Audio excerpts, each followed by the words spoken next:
Success isn't always about greatness. It's about consistency. Consistent hard work gains success. Greatness will come. Dwayne "The Rock" Johnson.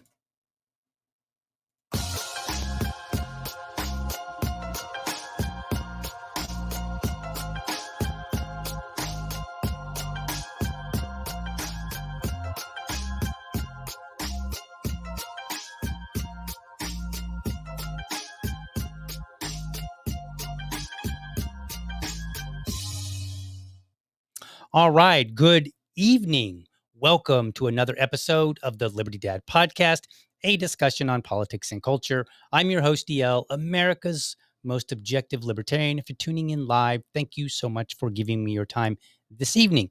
We're taking a little bit of break from the morning show. We're doing an evening show because, as you know, today is Friday, and we like to have dads on when we can.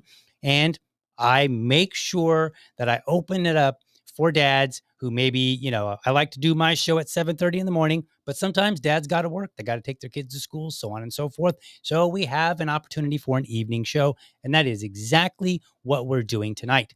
Today, I have a friend of mine from the real estate industry. His name is Cameron Gaskill. He owns his own business. He has a child, and he is excited, I think, to join the show and tell us all about it. So please give me a warm welcome for Cameron Gaskill. Cameron, how are you? Hey, DL, it's been a minute, hadn't it? I know, right? So what the audience doesn't know is that we actually serve together on the board of a local real estate organization. I talk about it sometimes every now and then. And that was, I don't know about you, but for me, it was quite the learning experience. Oh, yeah. Some ways good, some ways maybe not so Yeah. much. Yeah. I've definitely learned how to be a little bit less temperamental from that. Just a little bit, actually, just not much. Yeah. So, It's true. but it was good times. I learned a lot. It was actually funny. I thought I was going to learn a whole lot more about real estate, and what it didn't dawn on me was you actually learn about organizational things. Yeah. But learning is learning, so nonetheless. Anyway, you're here. You're a dad, so please introduce yourself. Tell people who you are. All the cool stuff that they need to know. My name's Cameron Gaskill. I own Suncoast Renovations and Designs, which is a construction company that primarily does renovations for other investors, like flipping houses. And I also own North Florida Property Investors, which is a company that purchased the properties to flip. And then I buy those houses in one company, hire my construction company to do the work. And we keep a business going like that. My wife is a realtor, so she's the one that sells it. So we kind of try to build, I guess you want to call it, we call it our empire. You Mm-hmm. know, we buy Right. them, we fix them, we sell them, we get kind of have our hands in a bunch of different pots. It makes it a little easier for us because if a deal is going to be a little tight or something, we're going Right. to make money in a couple of different areas. So it's kind of a nice situation that we have that we've kind of built over the years. It wasn't like that when we started, but we worked it into that. And then I also have a 13-year-old daughter, so I'm sure we'll get more into that here in a little bit. Absolutely. I've got a 6-year-old son, so I've got a few years before I get to that age. And hopefully in this conversation, you will enlighten me on at least some of the things that I can expect as we go forward. Right now, we are focusing on learning to read and write. So good times there. So that's awesome. So how did you get involved in real estate? And then how did that play out in terms of building a family? Because you've been at this for quite a few years now. Mhm. Well, construction has been my background my whole life because my father was a contractor. So I kind of always stayed in that arena. I was building houses for a little while. I started doing some engineering, so I kind of learned some corporate world stuff after owning a construction company when I was young, not doing a very good job at it. And then I got into, I got tired of being broke. Started reading some books, wanted to start investing in something, and I thought maybe flipping houses would be something that would be a good fit for me, and just kind of jumped in with both feet, really. So I was working a normal job, but I was also flipping houses on the side, and the flipping business kind of just grew over the years. I mean, I've been doing it for about 19 years now, so it didn't wasn't always where it is now, but we just kind of did it as a side hustle. Mhm. And my construction company really grew from my knowledge of flipping houses, my being involved with different meetup groups and stuff like that. And then I was flipping my own houses, and people say, "Well, can you flip our house too?" And I kind of got a pretty decent name out there as far as getting clientele and stuff like that. And as that clientele built, I also were meeting new wholesalers and able to get more houses, and everything just kind of grew together organically, and it was kind of pretty cool. Um, I was I'm trying to think. I had a job when I met my wife 20 years ago. I had a job and I was thinking about being a real estate investor. Like I was saying, I wanted to be a real estate investor. Um, but it was just a dream at that time. And my wife, luckily for me, believed in me and helped me and supported me with that dream. And when we dated, there was a lot of nights of we didn't go out on a date. We went to a house and did demo or hung blinds or cleaned carpets or installed cabinets. I mean, that's how my wife and I went on dates. It was unusual, it was different, but it was showed me that I was with somebody that actually cared about what I was doing. She was kind of in it for the, I guess, adventure of the whole thing. And she at first didn't really buy into it that it was going to work, but she said, Right. "I'll ride the train for a little while and see how it plays out." But Right. when you sell a house and get a nice little check, it's kind of like, hey, this might be this might be somebody that knows what they're doing. And we built that business together. And she actually was a restaurant manager at the time. And after, gosh, I think it was right when we decided to have Ava. She said she didn't want to be a mom that didn't get to see her kid at nights and weekends being in the restaurant business. So she decided to become a real estate agent and did that. But yeah, so we built the business together, Mhm. as a family, really. So when as your family's growing together, Hmm. um, like how long? Because like it's not like, and I'm gonna make an assumption here, and you can correct me if I'm wrong. It's not like your wife says, "Hey, I actually want to be home for our child more often," and then bam, you just home more often, Sure. right? Because you're growing a business. Yeah. So kind of like how did you get to the point? And I'm assuming that's where you are now, where hey, you have more time for your family to do the things that you want to do. Yeah. So, like were there struggles along the way where you were like, man, did you have to miss a soccer game occasionally, or did you, or was there early sacrifices so that maybe slightly later you were able to participate more? Like, can you go into that? Because I think a lot of people want to be in the hustle, they want of some sort, Hmm. and I think we all have dreams about how it's going to play out. Yeah. And then you have reality that you have to face. Yeah. So can you kind of walk us through, kind of like maybe at what point things really started going in the favor that you wanted it to go? Yeah, that's a really good question because it happens different for different people. But so when I had my daughter, um, it was 2011, and so I was probably about 5 to 6 years into the business, Mhm. and I was still, for all intents and purposes, broke. I wouldn't consider myself successful at the time. I didn't have a lot of extra disposable income or anything like that. I was still kind of struggling with the whole thing. I was getting a hang of how it worked, but I wasn't making a lot of traction on um, financial freedom or anything like that. I Mhm. kind of was still in the I need to get out of debt mode. I Yeah. was still doing the Dave Ramsey baby steps at the time and stuff. Right. Um, so when we had our daughter, my wife was still working at the restaurant and she was a manager, and they kind of didn't care. It's Mhm. like, we need you. You need to be here then. And, oh, they call or somebody didn't show up. We need you to come in. And it Mhm. was a lot of that kind of stuff. And she'd seen other moms, try to work a restaurant job and how frustrating it was. And she just said that this isn't going to work. I don't want to do this. I don't want to be away and be an absentee mom. And what happened was a little bit of luck. She said, I'm really scared of not knowing how much money I'm going to make every week. Mhm. And I said, "That's funny you say that. I'm scared of knowing how much money I'm going to make every week because I've always owned my own company. So you get paid based on what you do. It's not a steady paycheck or anything. So you've got to grind it and hustle and stuff like that to make sure you're still making money." So we had a completely different look on that, and that was what was holding her back. So I told her, I said, "Tell you what, let's do this. Let's put a certain amount into an account."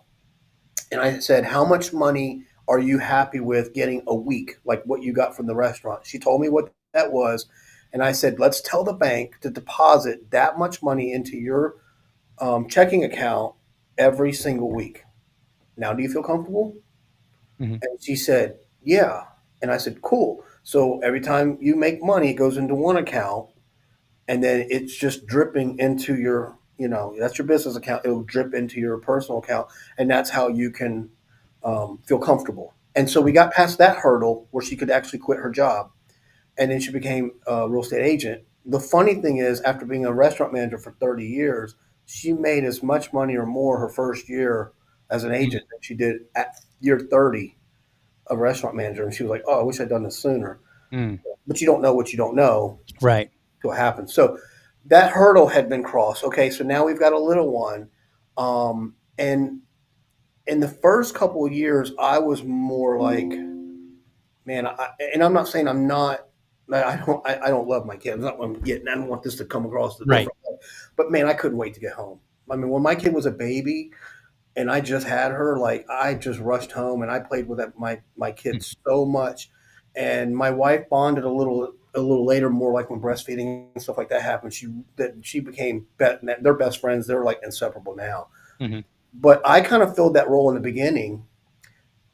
Then probably year 2 or 3, my wife kind of filled that role, and then I was like, I kind of got to get back to the grind again a little bit. And so my wife really just took on the role of handling parenting a little bit more than I did. Making sure like she's the one that takes her to school, she's the one that makes sure her lunch is made, she's the one that does all that stuff. And I go to anything that's an event, like if she plays basketball or if she's got a Hmm. graduation or a dance or anything like that. I go to every single event. I'll never miss an event. Um, but I'm not involved in the day to day Hmm. Hmm. stuff like that. Now that she's in 8th grade, she's taking Algebra 1 honors this year. Okay, my wife is not a math person, and I am. I love math. So Hmm. I'm now taking on more of a role in the homework part of schooling now in the last year or two. And like, it was funny. I think last night my daughter and I spent like 2 hours on algebra, and it was almost like the best 2 hours we've ever spent Hmm. when it pertained to schoolwork only. There was no arguing. There was no, Hmm. grouchiness. It was like she really was just listening and taking it all in and learning. And it was interesting last night. It literally was like our best session with homework to be 2 hours long anyway. Right. Yeah. Right. So to answer your question, like it's kind of like who can do what. Hmm. What are you better at? What works for you better than the other person? And we just kind of go with that. Right. So I would definitely say my wife's more involved with the day to day than I am by I far. gotcha. That's pretty neat. And it's funny that you mentioned, you know, sitting down with, for 2 hours with your daughter doing homework. And by the way, we are going to be the exact opposite. So right now he's learning to read. Hmm. And that's kind of more my domain, primarily because English is my wife's second language and it's Yep. my first and only language. So I have no option but to get it right. Yeah. Um, I have no excuse, Hmm. if you will. But when it comes to math, well, she's an engineer, Hmm. and then we like to joke, of course, that she's Asian. So therefore, she's going to have the math down pat when it Sure. comes to when he gets to the higher level math. I mean, right now at 6 years old, I can definitely handle the math very Sure. well.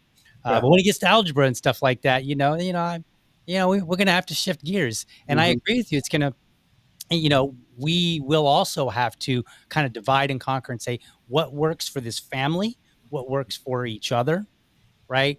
But what's interesting is just this morning, when I don't have a dad on in the mornings, what I usually do is talk about a topic. And I was actually talking about the importance of reading and of Hmm. parents, sitting down with their children and helping them. And I basically made the argument like, you're the primary. You might send them to school for 8 hours a day, 5 days a week, or what have you.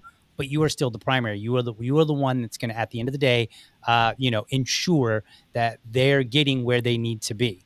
Yeah. So, I think it's very interesting that you made that comment, on the heels of my earlier show this morning. Hmm. So you've got 5 or 6 years in, and you're not where you believe you're successful yet. Hmm. So, and is there like, were there times where you doubted yourself, or were you just like, no, I'm not doubting myself, but it is a struggle sometimes, With like, with parenting or with oh, career?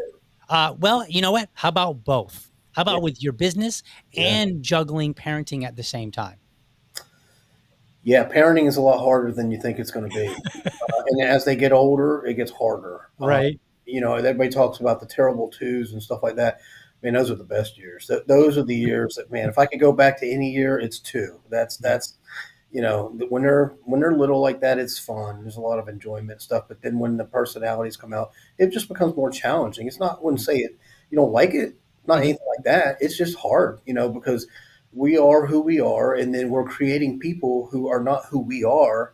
Mhm. We're trying to make them as close to who we are, but they're still Right. their own people, and they have to have their own opinions and personalities and beliefs and stuff like that. And sometimes they don't line up with what you want them to, and that's where the challenge comes in. When Mhm. do you let them stray, and when do you try to rope it in and say no, this is the way it's going to be? So yeah, as she got older, it became more challenging for me. Business wise, I don't know that I ever felt like I can't do this or anything. Mhm. It's not really in my DNA to feel like I can't do something. I can do anything I want if I Mhm. want it bad enough. I've been through some pretty rough things in my life. As far, I don't mean physically rough or anything like that, but just like, man, this is a humongous roadblock that most people are going to stop right here, and I didn't. And so when you do that, I feel like it does something to you for the next roadblock. It makes Mhm. it a little easier to get over. And so I've been over enough of them by now that I don't really worry too much about business at all. I mean, it's just I just kind of take it with a grain of salt, and just it, it is what it is. This time next year, this issue won't be an issue. So it will eventually go away or fix itself, or we fix it, or whatever. Something's going to happen. Mhm. So whenever there's a problem and people get really worked up about it, just try to explain to them like this problem is not going to be here for the rest of your life. Right. This problem will somehow, some way go away. Whether Mhm. you do it, somebody else does it, a team does it, or whatever, it's going to go away. It's just a matter of how you're going to make it go away or fix it or something like that. And then you just put one step, ahead of the other.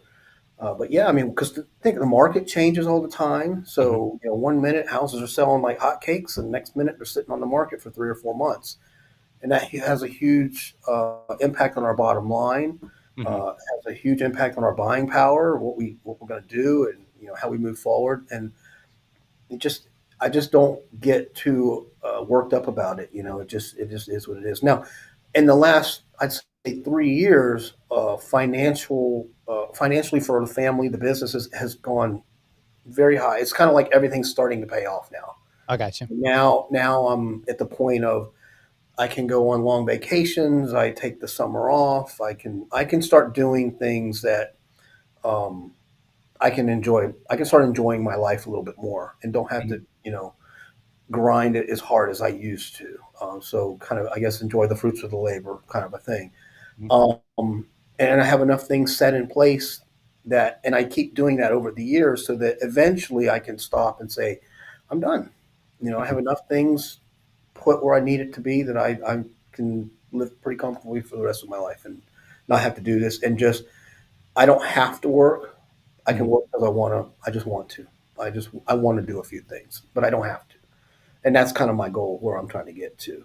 But no, it was always a struggle as far as like we weren't there, but it was never a struggle as far as, oh my gosh, I'm nervous. What are we going to do now?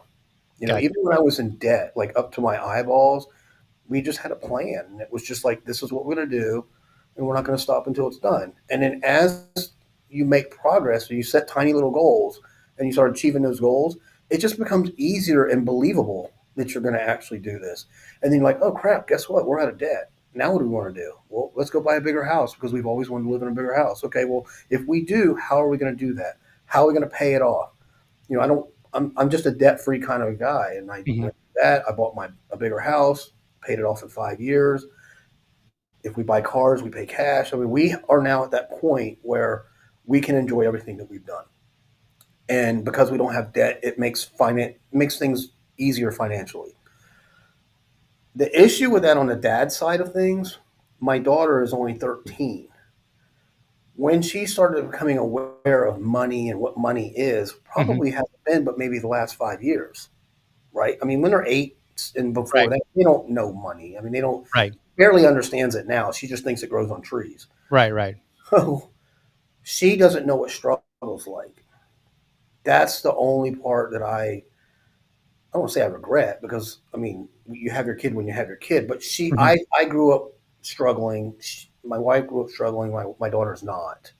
She Mhm. doesn't understand that concept.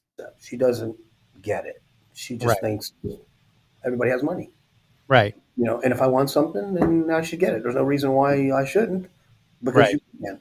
That's the struggle that I'm at right now. And, Gotcha. Yeah, we're not quite there, obviously, because my son is 6.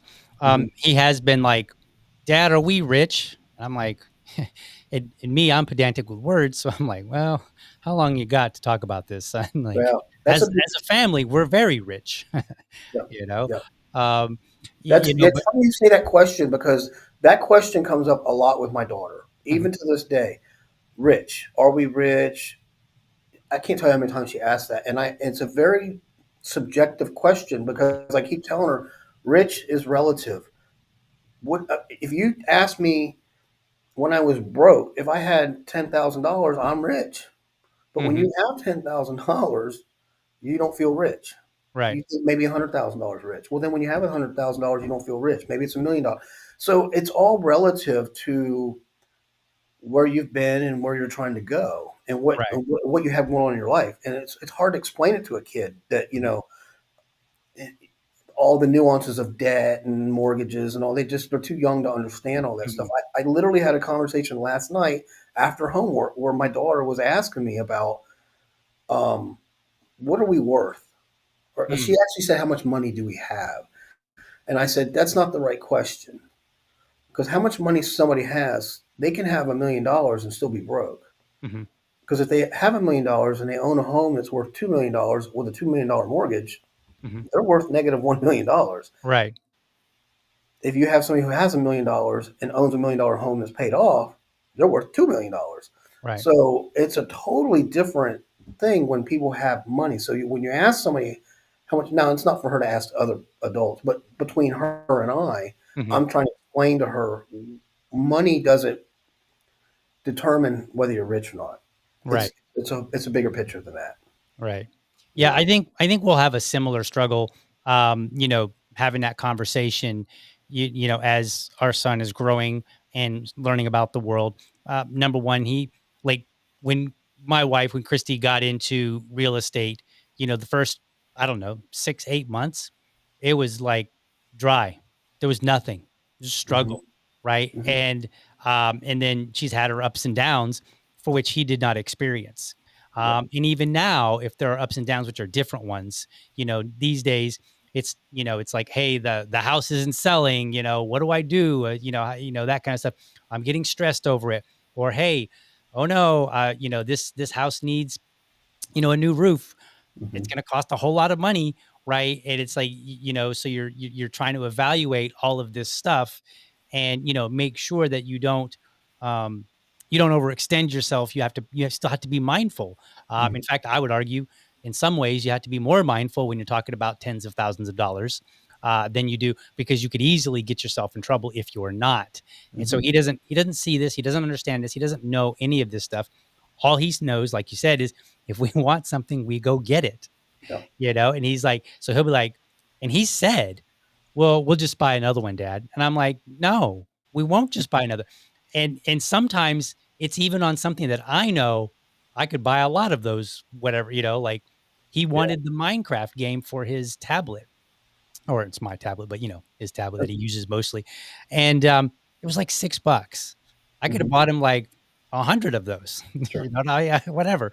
Uh, but to him, I was like, all right, so you got to earn it and you got to do this and you got to, read a whole bunch of books, blah, blah, blah.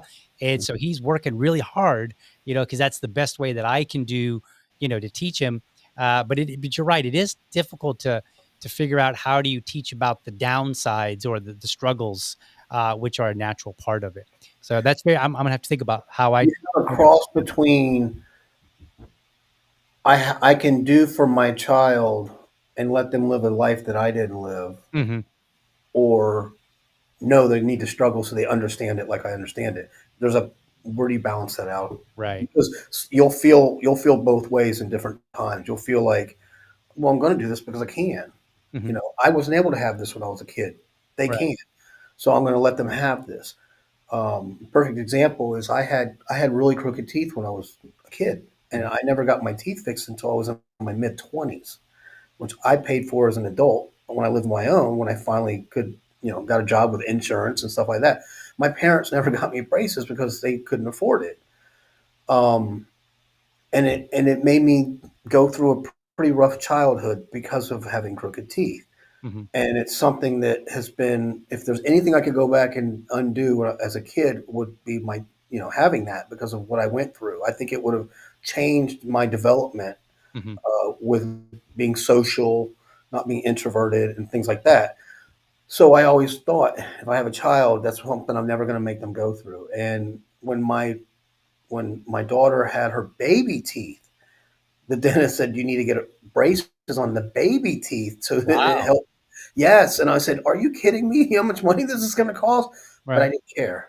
So we put braces on teeth that are going to eventually fall out. Wow. I've never heard of that. Well, I didn't either until then. And then, then she got her adult teeth, and sure enough, those things came in just like mine did. And as soon as they all came, we had to wait for all of them to come in. So she did have to go through a couple years of, crooked teeth. But at her age, it wasn't an issue. Right. And then she's had braces. She has them now. She's had them for like 2 or 3 years. I'm like, when are you going to get these things off? She's got great teeth now. But, we just do what the dentist says. But she has no idea. She thinks braces are cool. All the kids have braces. Mhm. And she's probably one of the most popular girls in her school. Not because of that, but that's just how she is. She's very Mhm. popular, very, very outgoing. She's the one that plans all the events and sleepovers. And, everybody, what's Ava doing? Well, everybody's going to Ava's house. And Mhm. Mhm. stuff like that. So she is the opposite of me, not because of that, but it helped, I'm sure. Mhm. And now, because of this, I have a very hard time being a parent of this. I don't know how to handle that. Right. I wasn't like that. I wasn't the popular person. I wasn't the one that everybody came to my house. I wasn't the one that planned everything. I was the opposite of all that. So now, as a parent, I have to figure out how to manage this and, like, when Right. is it too much and when is it not too much, and how, Right. this is crazy. Everybody wants to always be over here and stuff. So it's challenging. But you know, when we're talking about the money thing, it's just that, yeah, I have the ability to make sure that she doesn't have to go through it, and I'm not going to let her go through that. Right. But there's other things I do for her that I'm like, "Ah, I wish I didn't do that. Mm. You can't have stop asking for Starbucks every day. Right. She thinks she should have Starbucks every day. That's just a luxury that we should have because we can. Mhm. So like I said, there's a balance of what do you do for them and when do you tell them no. So, Yeah, that's interesting. I think I may be in the same boat as you because my son, he is like insanely social, and mhm, I can be social if I know the crowd and I'm familiar with people. exactly. But when Same. I like, you don't put me in a crowd where I don't know anybody, I don't walk out with friends. Right. That's just not how it works with me. But Yeah. and I joke, I'm like, my son is 6, and I'm pretty sure he has more friends in school already than I ever had, like all of my school years combined. I just I can say didn't. the same thing. Yeah. Yeah, I just wasn't the cool, popular kid. I wasn't very social necessarily. Mhm. I was kind of dorky. I was about a whole bunch of things. We don't really need to get into all that, but so it's interesting because I think he may end up. I don't know if he'll be planning parties per se, but he seems to just gather friends very quickly. Yeah. At Not least so shy. Not shy at all. no, Yeah. no, and so and that's the other thing. Like as a dad, like, so we live and we have a lake behind our house and there's a dock within viewing distance. And so he's been getting into fishing lately. And so he went out to go fishing. And then there was a man that I'm not familiar with that was fishing, like not at our yard, but like kind of the way it kind of curves around. He was over off our property on the more general association property. And so I look out and my son's over there just chatting him up. Hmm. So now I'm trying to do some work and now I'm like, well, I need to watch him because, I mean, the guy seems like a nice guy, but Sure. disaster happens when let God, your guard God down. mode kicks in. Yeah. So I'm like watching him eyeball, and then I go out a couple of times. I'm basically watching him. So then I did change the rule. I said, look, if the other boys in the neighborhood that are his age, I said, if they're not out there and I'm not out there or your mommy's not out there, then you need to be out at our little area down by the Mm. lake right in front of our house. Yeah, I said, like, you got to stay there. So that one was kind of easy to resolve, but he is just, and I don't want to squelch that either because I'm like, well, that's a good personality to have. sure. So yeah, it's very interesting when if I guess if I had three, maybe by the third, I'd have an idea what I'm doing. But right now, I'm just winging it. Yeah, well, when we lived at the house that we had before, the one we have now, it's an older community. Most people in that neighborhood were grandparents, Hmm. and there were no children, not one single child that lived in our neighborhood. Hmm. And so when my daughter was, I think it was around two, let's see, I lived in my house 7 years, so she probably got four. We decided we have to move because we don't want to be our daughter's best friends. Hmm. Hmm. That's not the way to grow up. She's got to have kids to play with. Right. And so we wanted to move somewhere where there would be, more kids. And we did. And the place that we moved to, our cul-de-sac has 14 children Wow. just in the cul-de-sac alone. Wow. And when we moved in, she was over the moon. I mean, just couldn't believe all these children were just so accessible. And they would all go out in the cul-de-sac and play games and kickball and all this stuff. Probably about 7 years ago when we moved in. And they were all out there playing. And then the next year, there wasn't quite as many. And then the next year, there was just a couple. And then the next year, none. Mm. Because the phones and the electronics have completely taken over this generation. Mhm. They don't want to go outside and play football and soccer and stuff like that, like our generation did. That's Right. all we wanted to do was go outside. This one doesn't want to leave the house. And it's not my daughter, it's all the kids that I see. Mhm. And when they do come over, they can't wait to get together and they all sit next to each other on their phones. And it's like, what are you guys doing? Like, Right. are you talking to each other or other people? We're like, oh, just different people. And I'm like, well, then why are you all here? Like, Right. you can do this from your own homes. We don't. No, no. This is what we want to do. It's just, and it's having to get used to this because Mhm. it's not. It doesn't seem normal to me, but it does to them. Um, so yeah, there's that whole going outside and playing.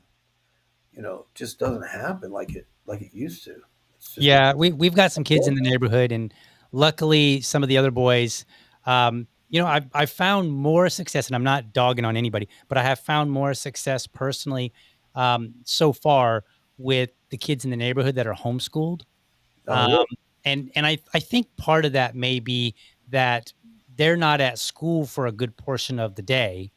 Hmm. And so when they're at home, there is maybe more of an itch to get out.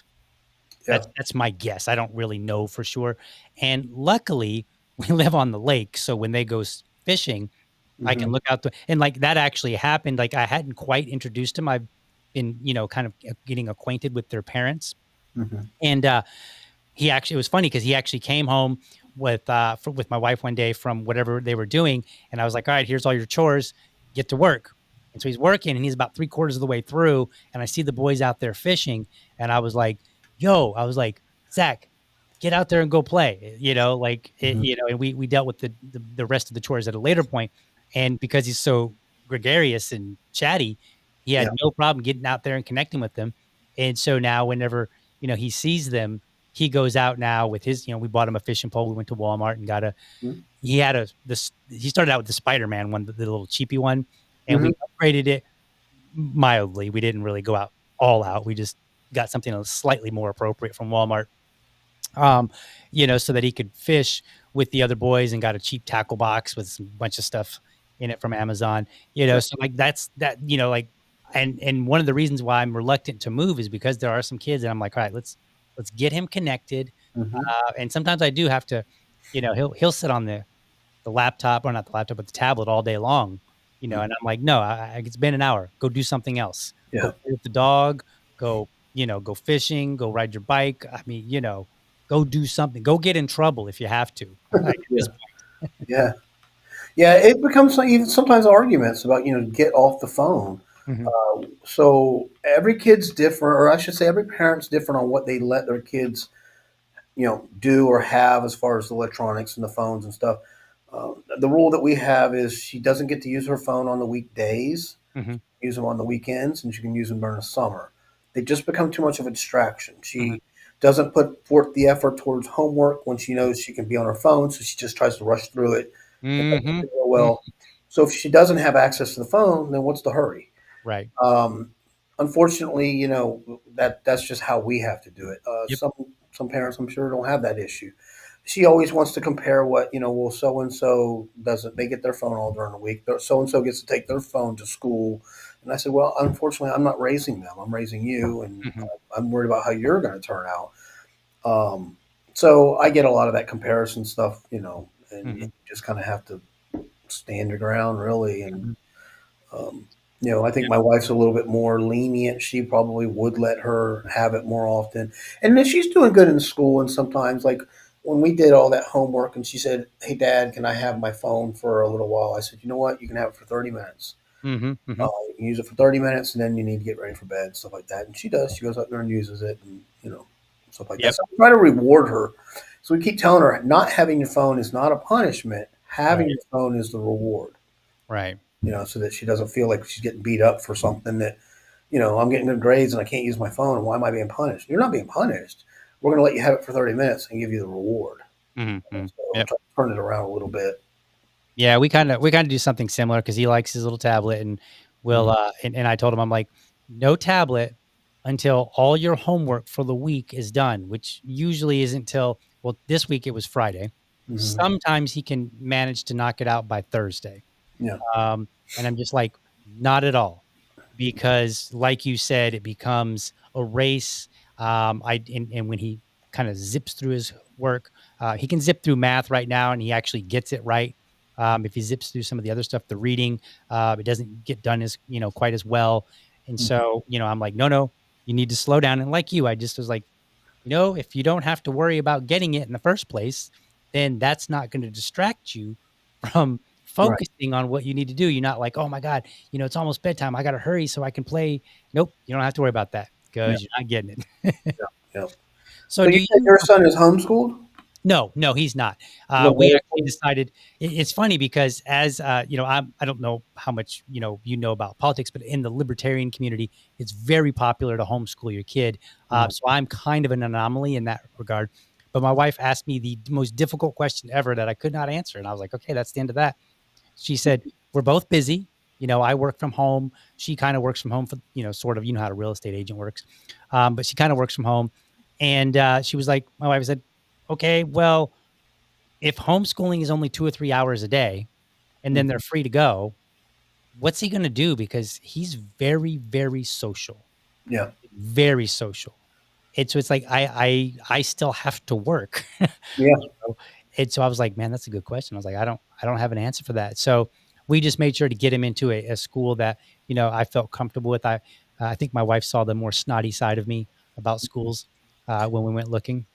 Yeah. No, but no, we don't homeschool.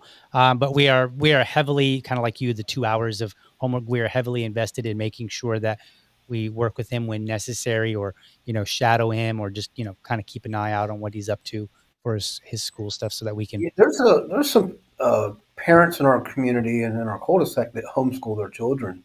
Mhm. I'm my question to that is always the social aspect of, you know their development. If Right. they're not around other children and they're only around their brothers, sisters, if they even have any, and their parents, how are they developing socially? Right. And we have one that he comes walks by. He's very nice. He's very polite. but a little, I don't want to say socially awkward. He just seems just kind of like, almost timid. Hmm. And I don't know if is it because he's not at a school? He's being Right. homeschooled. I just don't know. I don't know. Yeah. And this is also somebody who really doesn't let their kid out and play. They are never outside. And they're different. They're different ethnicity or not ethnicity culture. Hmm. Uh, I don't want to say Indian, but it's another culture because like when we have the 4th of July, they don't come out. They don't watch the fireworks. They don't. Mm. Don't. We find that different because everybody wants to watch the fireworks. You mean your kids don't want to watch the fireworks? Maybe it's a religious thing. I don't know. We don't Hmm. really get involved with all that, but we get to see parents raising their kids in different ways. We have a lot of Indians in our community. Hmm. We have them on both sides of our house, and they both have kids that go to my daughter's school, and they all raise their kids different. Hmm. And we see how they all are different, but Hmm. it doesn't mean the homeschool ones are all this way, or the people who go to public school are all this way. It's not. It's everybody's different. Right. Just neat seeing like all these different ways parents are raising their kids, just literally in the matter of a few feet from our Hmm. front door. Yeah. Yeah, it's pretty interesting. As to your question about like socialization, there are many homeschool communities where like parents can just kind of scoop up their kids and go and take them somewhere, and then they Mhm, meet up with a bunch of other kids, sometimes mhm, for certain curriculum. So when my mom was homeschooling my brother and my sister, I was a little bit I was almost graduated by the time she decided to homeschool, so it was kind of pointless to include me. mhm, But she would take that because she was a stay-at-home mom, and so she had the opportunity to just literally take them with all the other stay-at-home moms. It was mostly moms, mhm. and they would learn like art. They would be art teachers. They would be music teachers, and other things. They would have some sports and stuff like that. So there Right. are there are definitely ways that they can do it. And I won't say that every single parent that homeschools necessarily does it the best way, but like I'm supportive of it. It didn't work for our family. That was Yeah. really came out. Yeah. So, I got a question for you. So, Christy loves taking Zach on real estate adventures. So she'll like take him when she's like showing a house. She'll take him when we'll take him sometimes when we're renovating. It depends on what's going on because he still is 6. We want to make sure that we're mindful of safety and whatnot. Yeah. So there are sometimes he doesn't get to go. But do you do the same thing, or does your wife do the same, or did you like drag your daughter along and say, all right, we're gonna go and check out this house. We're gonna go do this, or like and show them kind of like show her, not them, but show her Mhm. kinda like the ropes or anything, or was that kind of something you just didn't work for you? So yeah, every now and then, she has to come with me because there isn't an option. Mhm, My wife is busy, and I have to go look at a property to see if I want to buy it. mhm, And she'll come with me, and I have to explain to her like, "Hey, we're going to go into a house, and people live in it, and mhm, it's not going to be in the best condition. Whatever you do, don't walk in and go, ooh, this is gross, this is nasty. mm, mm, Keep it to mhm, yourself." I have to kind of teach her manners as far as like there's a time and a place to talk about certain things. But if these houses were in great shape, then we wouldn't be looking at them. This right, that's not in our business model. And so, and then sometimes they're just vacant and nasty, and she gets to say whatever she wants about them. But she doesn't appear to have an interest whatsoever in anything to do with real estate investing. I'm not going to force it on her. mhm, I'm going to, expose her to it mhm, here and there in like segments and see if it's something she's interested in. I mean, she was extremely tiny when I brought her to my first class I taught, mhm, boot camp, and I brought her up front because I was trying to break her of being scared of public speaking and mhm, because at that she probably was 6, 7, maybe the age of your son. You don't know if they're going to be introvert, extrovert. You kind of have an idea, but you mhm, really don't know yet. So I kind of brought her up on stage to see how she handled that. I have brought her to houses. When I do my 10-minute estimate, you're aware of how I do mhm, that, but I'll do my 10-minute estimate and I'll say, hey, I need you to go count all the doors for me. I need you to count the windows. I need you to something pretty basic and easy.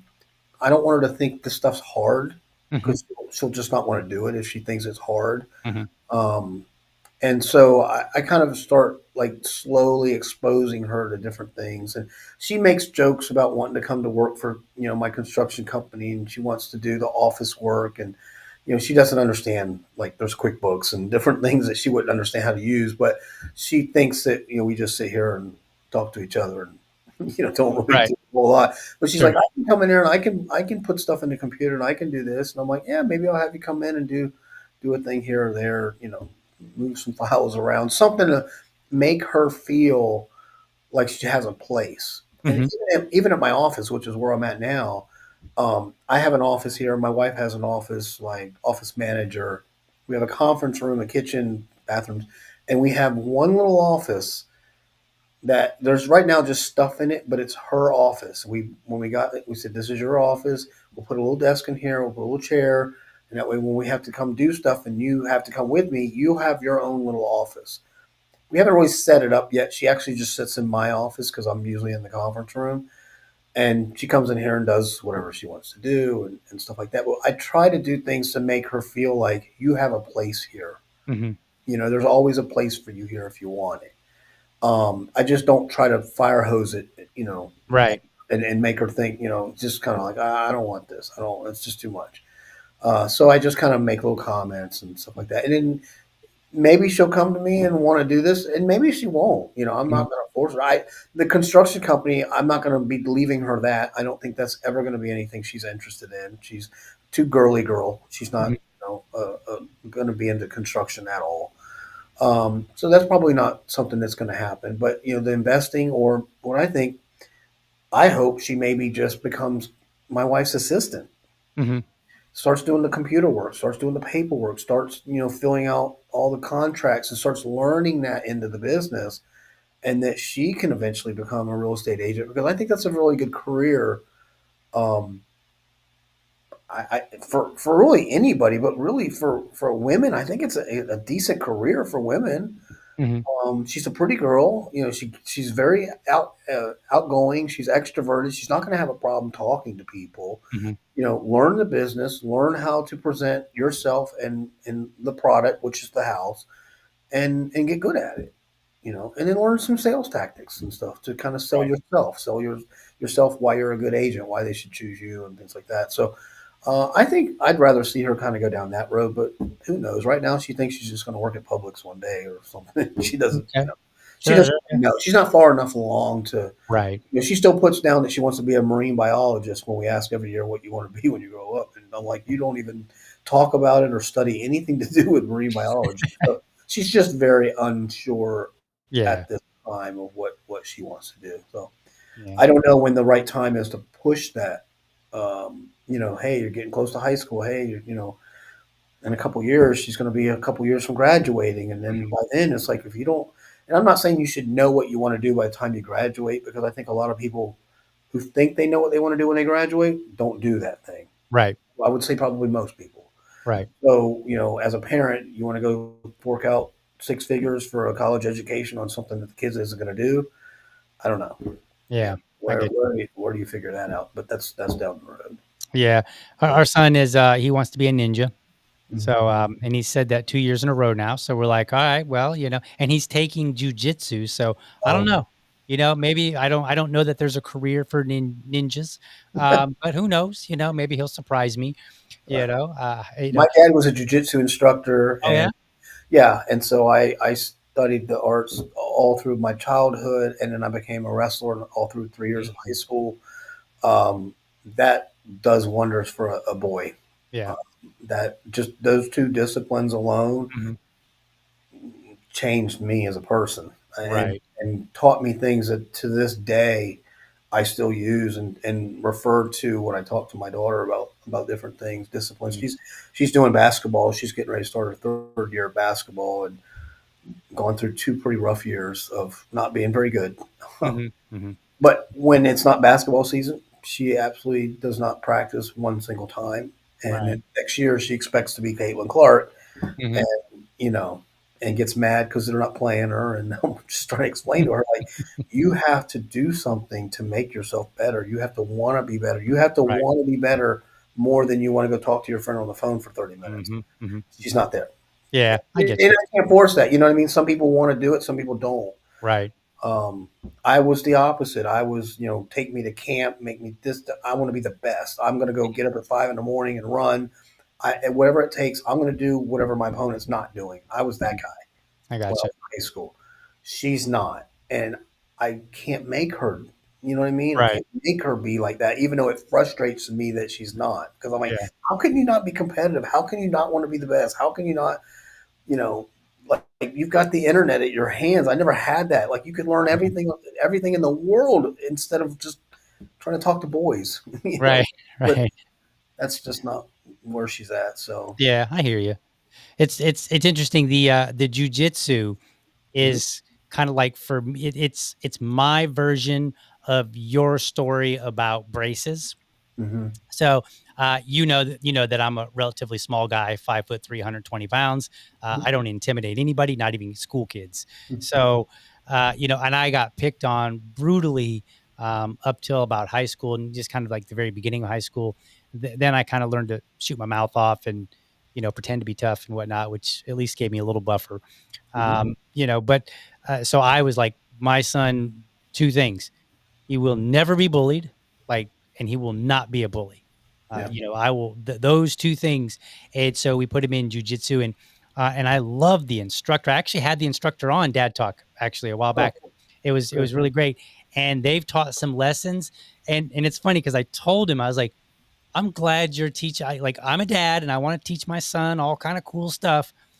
But when it comes to defending yourself and standing up for yourself, I've got some Gen X ways about me that maybe aren't so good. You Yeah. know what I mean? Sure. That I learned, just through trial and error and trying to figure it out, and, the lessons that they teach are far better than the lessons that I would teach.